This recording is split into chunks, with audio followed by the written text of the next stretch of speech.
বাদরুদ্দিন এবং আফতাবউদ্দিন দুই ভাইকে আজকে সাবধানের লোক ভালো করে ধুলাই করে দিল বন্ধুরা। এরা দুই ভাই নিজেকে সেটেলমেন্ট অফিসের মুন্সি বলে, কিন্তু এরা কোনো সরকারি রেজিস্টার্ড মুন্সি না, এরা দালালি করে এর জমি ওর নামে, ওর জমি ওর নামে রেকর্ড করে দেয় পয়সা নিয়ে।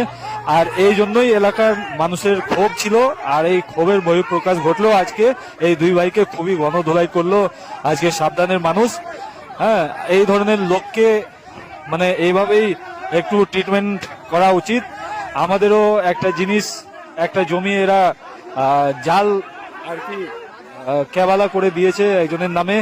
এনার এই দুই ভাইয়ের নাম দিদিকে বলো পোর্টালে এবং এসপি অফিসে, ডিএম অফিসে, সব জায়গাতে এদের নাম পাঠানো হয়েছে। একটা এরা জালিয়াতি চক্র চালাচ্ছে উত্তর দিনাজপুরে, আর এদের বিরুদ্ধে ডিপার্টমেন্টালি প্রশাসনিক ভিতরে ভিতরে আর কি একটা তদন্ত চলছে। তদন্ত যদি প্রমাণিত হয় তাহলে কিন্তু এই দুই ভাইয়ের আর কি অবস্থা খারাপ আছে।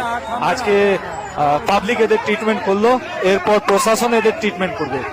এটা নতুন কোনো ঘটনা নয়, এটা অনেক মানুষের এরা করেছে। এর জমি ওর নামে, ওর জমি ওর নামে করেছে, টাকা নিয়ে একজনের জমি একজনের নামে করে দিচ্ছে, আবার ওর কাছ থেকে জমি আবার রেকর্ডের টাকা নিয়ে আবার ওর রেকর্ডটা কাটছে। এটাই ধান্দা করছে এরা দুইজনে।